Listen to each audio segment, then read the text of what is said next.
I thought it might be of interest to you to start off with how I got involved in performers' rights and got interested in the subject in the first place. Back in 1986, an awful long time ago now, I was a pupil barrister in IP Chambers in what was then Francis Taylor Building, now better known as 8 New Square. And one of the members of those chambers in those days was Michael Feisch, later His Honour Judge Feisch QC of the Pattons County Court. And at that time, he was the editor of the reports of patent cases and the Fleet Street's reports. And to earn a little money to help me keep going during pupillage, one of the things that I did was to write head notes for cases reported in the Fleet Street reports and the RPCs. And for anybody who has the opportunity to do that kind of work, I can recommend it. It didn't pay very well, it certainly didn't in those days. I expect these days it pays even worse, that being the way things have gone. But the intellectual discipline of writing a head note is actually a very useful thing to do, because what you have to do is you have to not only précis the facts, but also identify the ratio of the case and encapsulate that in a brief way. And it's actually a very valuable thing for a young lawyer to do. So, one of the cases he gave me to write a head note for was the decision of the Court of Appeal in Ricklefs and United Artists, better known as the Peter Sellers case. This was the case about the production by United Artists of a 6th Pink Panther film using outtakes and clips from the previous 5 Pink Panther films, and thereby avoiding having to employ the actor Peter Sellers in the 6th film. And they were sued, and I'm happy to say that Peter Sellers' estate was successful. The primary cause of action that was relied upon in that case was breach of statutory duty under the Dramatic and Musical Performers Protection Act 1958. So, I wrote a head note for the Court of Appeal decision, and it seemed to me to be a rather interesting subject. Seeking as a young barrister to establish myself, it seemed to me that and get my name known might be a good idea to write an article about this case. So I duly wrote an article which was published, if memory serves me correctly, in EIPR, and that was around about 1987, by which time I'd just about been taken on as a tenant, junior tenant in what was then and is now 11 South Square. But having written an article, I discovered that actually there was a great deal more to this subject than met the eye. And not only that, I discovered that there was no book on the subject, and not only that, but the treatments in the existing textbooks, Coppinger and Laddie Prescott in Victoria, were very understandably, through reasons of pressure of space and lack of specialisation in that subject, rather cursory.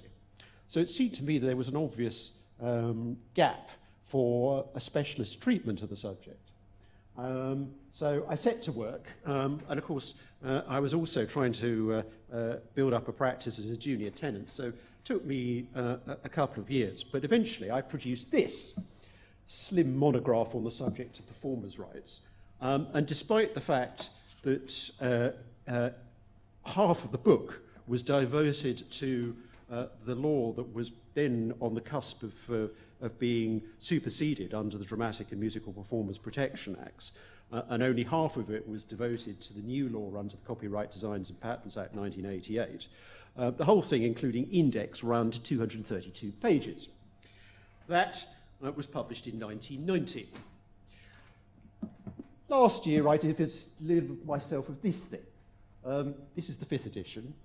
Came out December last year. And this one, I'm sad to say, runs to 645 pages, and that's despite the fact that there's very little in it about the Dramatic, Musical and Performers Protection Act. It's all devoted to the law under the 1988 Act. So that's how I got into the subject, and that is an illustration of how the subject has grown and how its complexity has increased over that time. So, with that little bit of personal introduction, let me move to try and give you a bit of an introduction to an overview of the subject, because obviously the fact you're all here this afternoon shows an interest in the subject, but nevertheless it is a bit of a niche one, and it's one that isn't terribly well known, even now, and therefore I think perhaps an introduction and overview would be helpful. So what do we mean when we speak about performers' rights? It's an expression that is used in different senses in different contexts, but the accurate legal usage is to refer to rights under Part 2 of the 1988 Act. Now, in the book, I assert that these are rights of the genus copyright. That is looking at matters very much as a common lawyer, that's to say, a lawyer under the Anglo-Saxon legal tradition. These days, since we're all good Europeans, one has to look at matters also from the civil law perspective. And looking at them from the civil law perspective, they are rights that are neighbouring rights or related rights, rights related to copyright. And in many ways, that's a more accurate way of looking at them for two reasons. Firstly, because if you look at them from the perspective of domestic law, they are in a different part of the 1988 Act to Part 1, dealing with the remainder of copyright. Moreover, when you look at the European Union acquis, performers are clearly treated separately to authors, and I'll come back to that. So, in a broader sense, one's talking about the rights of performance related to copyright. In a still broader sense, one's talking about any form of right that protects performers, and again, I'll come back to that.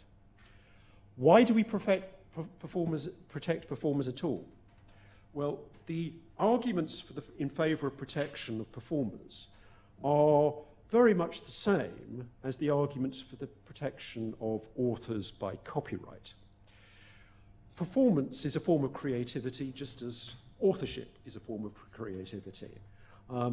Something that in 2016 seems to me to be absolutely manifest, but something that historically was surprisingly reluctantly accepted. When you go back into the history of protection of performers, you find that there was a mindset that performance was something less than and less deserving of protection than authorship. And one can debate the reasons for that. But I think in the 21st century, it's not too hard to see that performance is just as creative as many forms of authorship. Indeed, in many contexts, it's more creative. Moreover, it is susceptible of being exploited in exactly the same ways as authorship. And in the digital world, this is obvious, but even in the analog world, that was true. As soon as you had a mechanism for fixation of performance and for reproduction and exploitation of performances, the economic arguments were very, very similar. So there are basically two classes of argument for protecting performers, just as there are two classes of argument for protecting authors. There are the economic arguments and there are the moral arguments. And the debates for and against protection are very similar in the two contexts. So looking at it in economic terms, one's looking at it in terms of an incentive to creation, and that applies to performers just as it applies to authors. One's looking at providing performers with a reward for their endeavours, just as copyright provides authors with a reward. The moral arguments are likewise very similar. If you view it in terms of natural rights or anything of that nature, a performance is just as much an expression of a human being's individual identity as authorship is. Indeed, in many ways, more so, because a work of authorship, once produced by the author, becomes separated from the author's personality in a way that a performance often is not. Performance is often more tied up with the performer's personality than a work of authorship.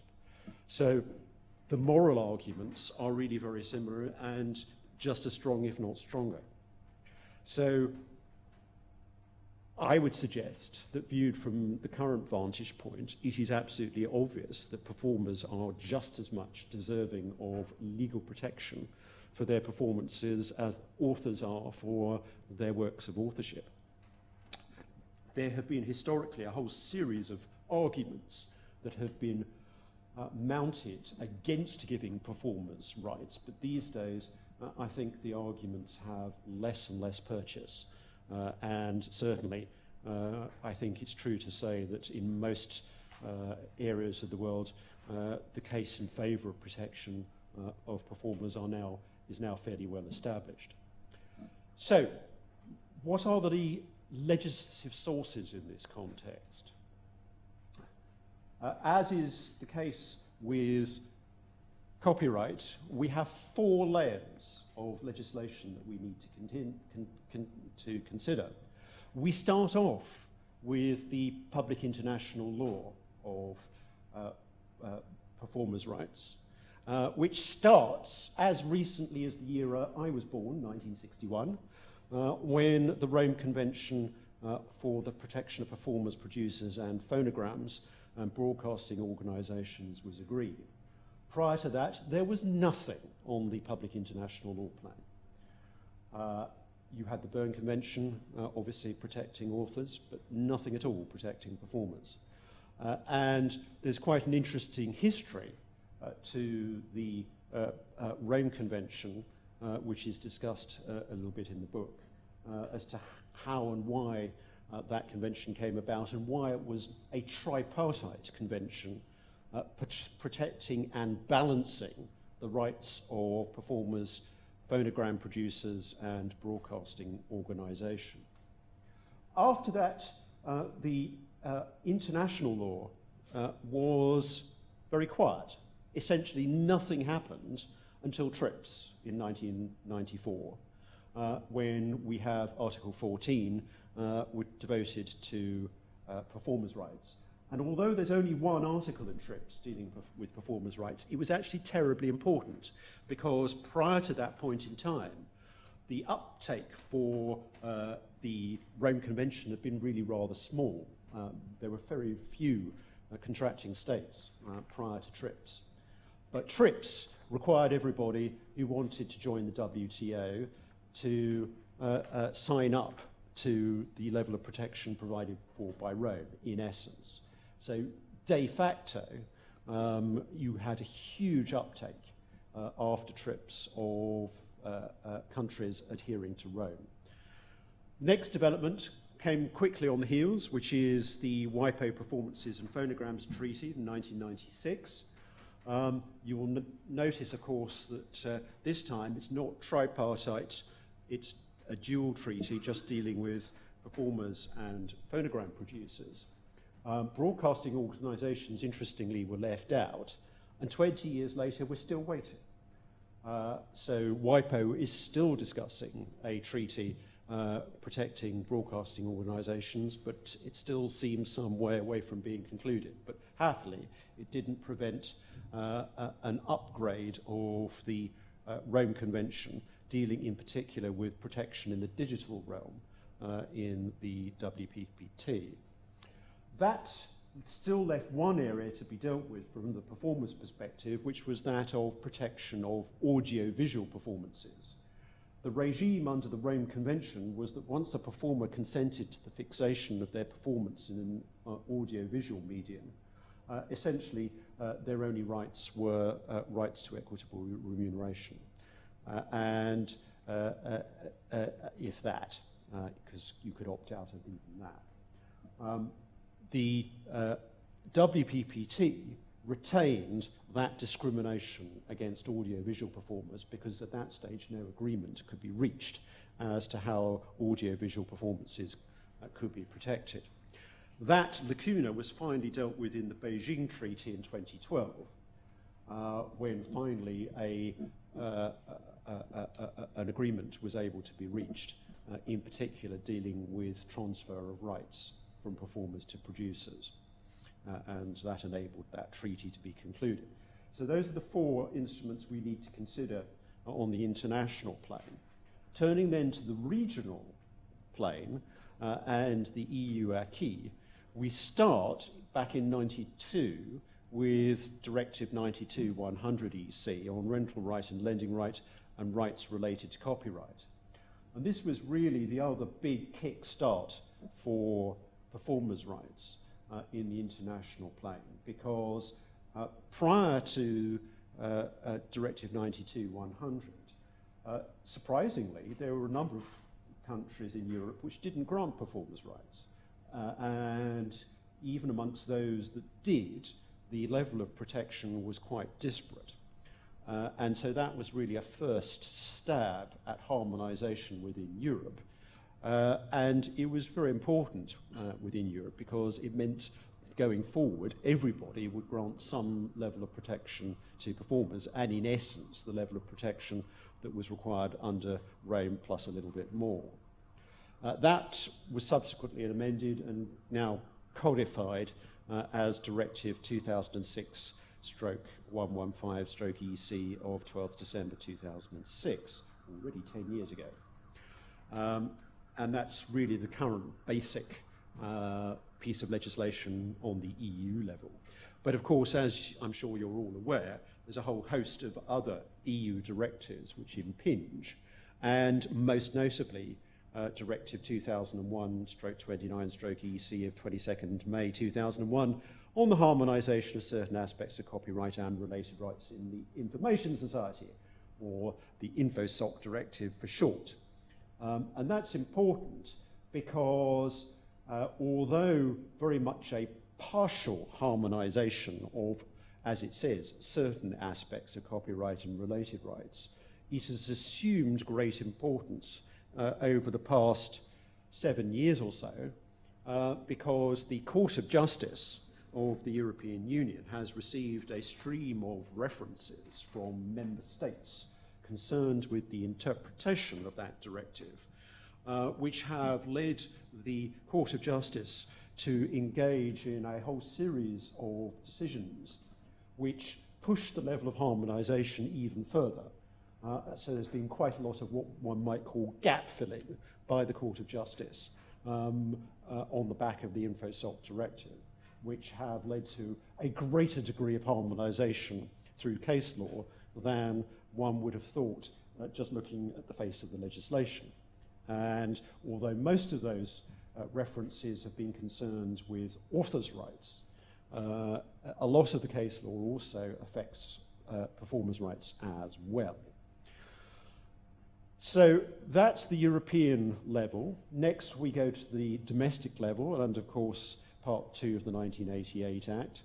And don't forget that you can't just stop at Part 2, you also have to consider the schedules, because when you're dealing with performers' rights, you find that a lot of the operative provisions are not in the body of the Act, they're in the schedules. So you have to watch out for Schedule 2, Schedule 2A, and now, since last 2014, we have Schedule ZA1 as well. Why we're reduced to having a Schedule ZA1 beats me, but that is down to the way our legislators will keep on amending the 1988 Act instead of giving us a new Act, which is what they ought to be doing. Finally, we have the fourth level, which is all the secondary legislation. With performers' rights, as with copyright more generally, a lot of the law is not contained in the statute, it's in the secondary legislation, the statutory instruments. And this is particularly important for performers' rights because a lot of the rights have been significantly upgraded over the years, and as a result you have to pay quite close attention to instruments like the Copyright and Related Rights Regulations 1996 and 2003, because every time the rights have been upgraded, there are transitional provisions. And the transitional provisions are not in the Act, not even one of the schedules to the Act, they're all in the SIs. So even though the amendments are made to the body of the Act, they are all subject to transitional provisions which stay in the SI. So the net result is that if you are considering a problem of the law of performers' rights, you have to consider 4 layers of legislation. You start, and I would recommend you always start with the international law. That is your bedrock. You then look at the EU legislation, which is, of course, the next most important thing if we're within the EU. Then you look at the statute, but don't forget the SIs, because the picture is not complete until you've looked at the SIs. So, what performances are protected by performers' rights in this country? Answer, section 180, subsection 2 of the Act, tells us that the following performances are protected. That is to say, firstly, dramatic performances, including dance and mime. Secondly, musical performances. Thirdly, reading or recitation of literary work.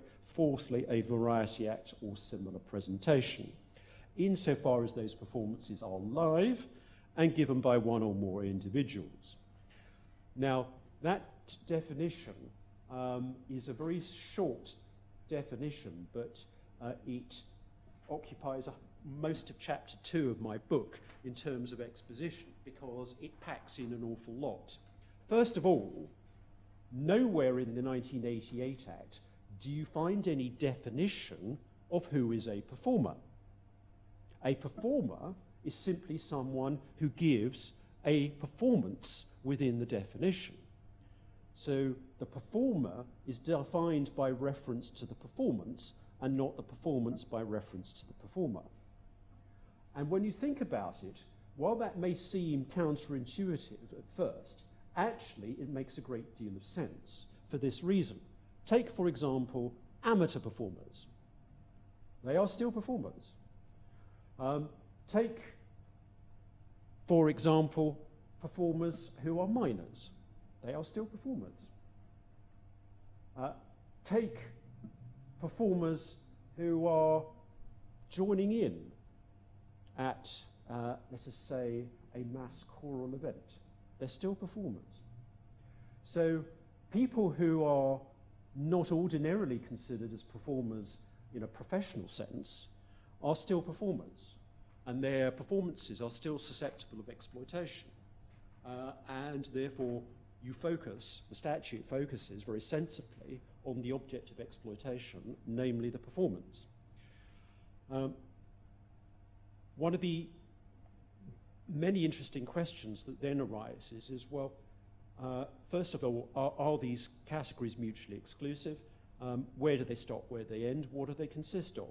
Do they embrace things like improvised performances? And there are a whole series of interesting questions that give rise, that the definition gives rise to. One of my favourite ones is an interview.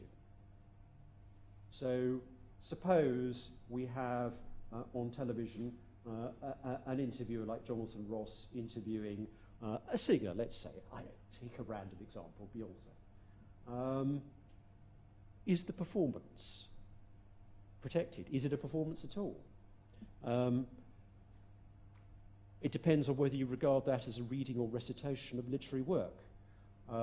If you look in the book, you will find that I argue essentially as follows. A literary work is something consisting of words.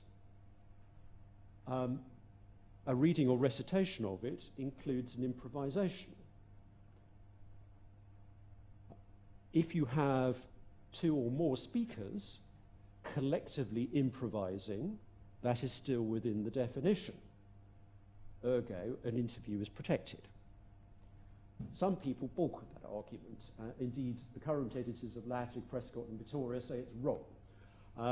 The point has never been tested in court. It would be very interesting to see what the result would be if it were.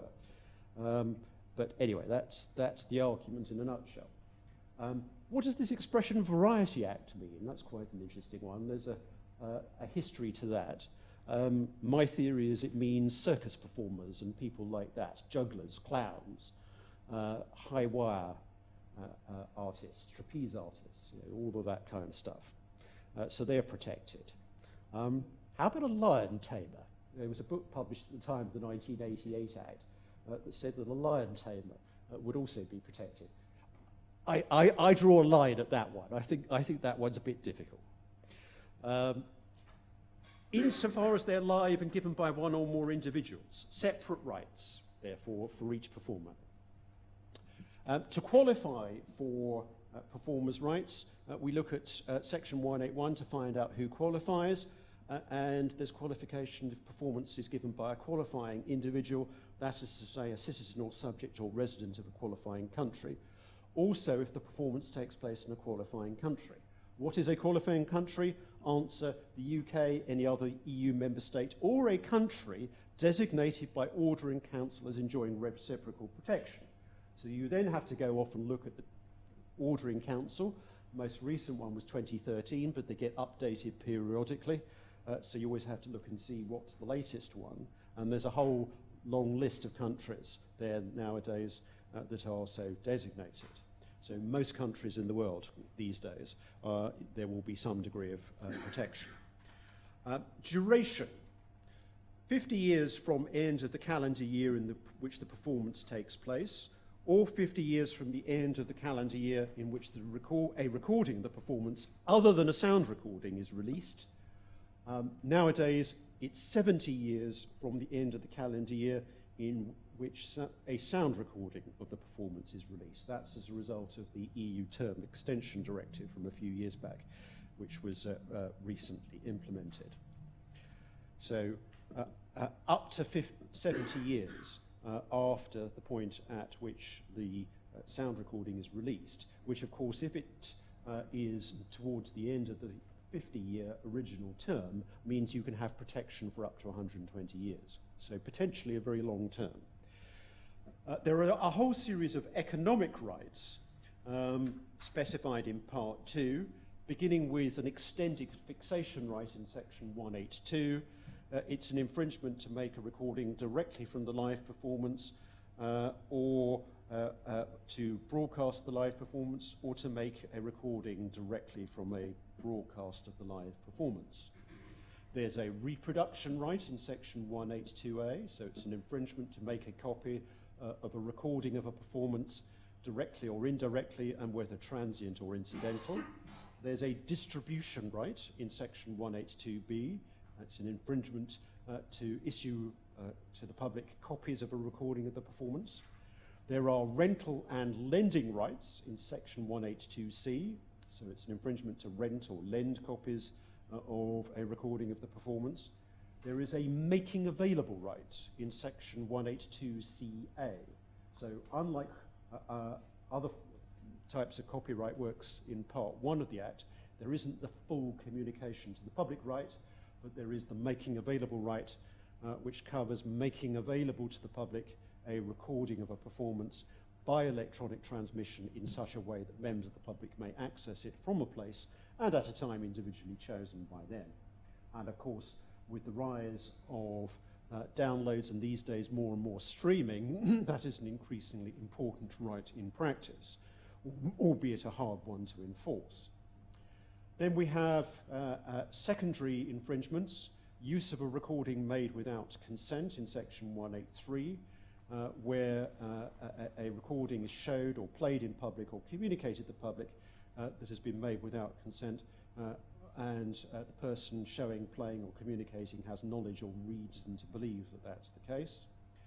Dealing with illicit recordings in Section 184, where a recording made without consent is imported, sold, hired, offered for sale or hire, distributed or possessed for business purposes, again with knowledge or reason to believe that the recording was made without consent. And then finally, amongst the economic rights, two important rights which are not exclusive rights, not rights of authorization, but rights to equitable remuneration. The first, where a commercially published sound recording is played in public or communicated to the public otherwise than by making available. So that's quite an important right in economic terms for performers. These days, performers get a very large part of their income either from broadcasting or from forms of communication to the public other than by making available. So the right of equitable remuneration is, in financial terms, quite an important one. And then there's also a right of equitable remuneration where the rental right in a sound recording or film is transferred to the producer. So those two are in section 182D and section 191G.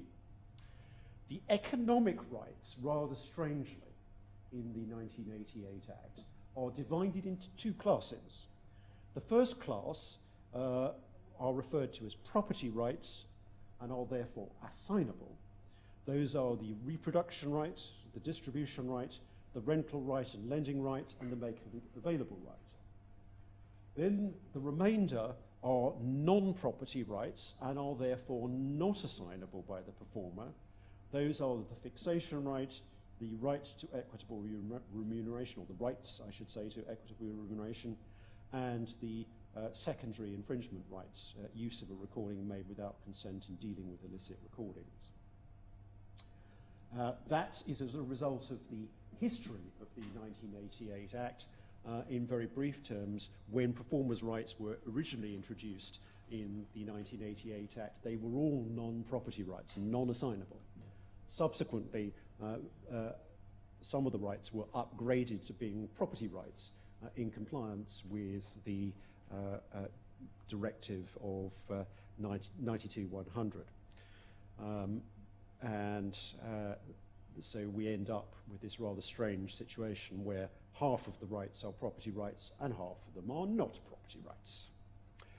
In addition to the performer's own rights, one shouldn't forget the recording rights, as they are called, which are the subject of section 185. These are rights conferred on beneficiaries of exclusive recording contracts, including assignees of exclusive recording contracts, and they get their own rights. And they are threefold: a right which is infringed by making a recording in section 186, secondary infringement right if there's use of a recording made without consent in section 187, and also dealings with illicit recordings in section 188. So these are rights that are useful particularly to record companies. In addition to the recording rights, there are also rights conferred on exclusive licensees of performers' property rights. And you find that in section 191I of the Act. The economic rights are, as with copyright in Part 1 of the Act, subject to a whole host of exceptions. Confusingly, these are to be found, as I mentioned earlier, not in the body of the Act, but in Schedule 2. And these days, there are no less than 36 different exceptions or classes of exception contained in Schedule 2, as most recently amended after the addition of various new ones back in October 2014. They very largely parallel the exceptions to copyright, but there is not strict identity. So there are one or two you find for copyright you don't find for performers' rights, and vice versa. So it's a good working rule of thumb that they're the same, but it's not completely accurate. Moreover, there are some very subtle modifications in the way that the exceptions apply to performers' rights as distinct from copyrights, just to make life complicated for lawyers. Remedies for infringements of performers' rights. On the face of the statute, they differ according to whether you're dealing with property rights, which are dealt with in section 191L, or non-property rights, which are dealt with in section 194. If there are property rights being infringed, then the statute tells you get all the standard remedies for any form of intellectual property rights, so injunction, damages, account of profits, delivery up, etc. For non-property rights, they are actionable as breach of statutory duty, and that's all the statute tells you. But in fact, it doesn't make a great deal of difference, because certainly you can get an injunction of damages. Query whether you can get an account of profits, something that's never been decided, but there's certainly an argument there. You can certainly get delivery up. So probably doesn't make a great deal of difference in terms of remedies. There are also freestanding remedies of delivery up and seizure of illicit recordings in section 195 and 6. And also there is provision for injunctions to be granted against service providers under section 19JA, which is the counterpart of section 97A in part 1. This is the provision that there's been a certain amount of litigation over the last 5 years, as you may be aware, because this has been relied upon for the obtaining of website blocking injunctions, which has caused a certain amount of interest. The performers' rights, like the rights from Part 1, are subject to the jurisdiction of the Copyright Tribunal. Interestingly, given debates over the past few years, as far back as the 1988 Act, there was a provision which can be described as an orphan performances provision contained in section 190. And it was unique. There was nothing like it in Part 1, but it made provision for the situation where you were trying to exploit a performance, but you couldn't track down the performer or the right owner in order to get consent. And this was utilised, I was going to say famously, that's slightly overstating it, but it's well known to those in the field.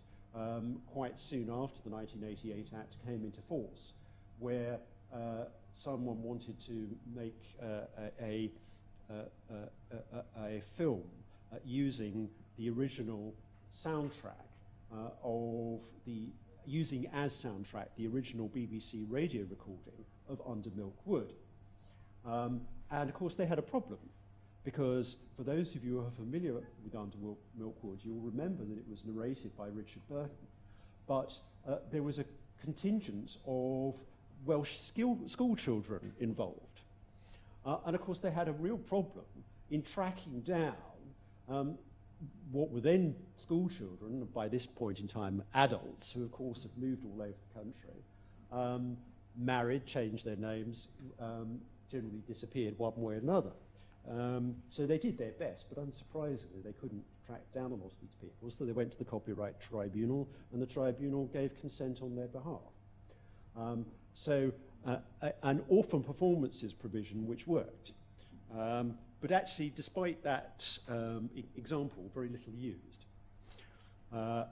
Nowadays, on top of that, we have the complications that have been more recently introduced, because we now have the power for the Controller General of Patents also to grant licenses in respect of orphan works, as they're called in the current legislation, to be found in Schedule 2A, paragraphs 1A through to 1D, and an entire set of regulations in 2014. Plus, we have an exception for use of orphan works contained in Schedule 2, paragraph 6I, and Schedule ZA1. So we now have a massively complicated set of legislative provisions dealing with the exploitation of orphan works. The Copyright Tribunal also has jurisdiction to settle equitable remuneration if it can't be agreed between the parties, and it has jurisdiction over licensing schemes of performers' rights, for which see Section 205B and all the provisions in Schedule 2A. Then we have various criminal offences for infringement of performers' rights in Section 198.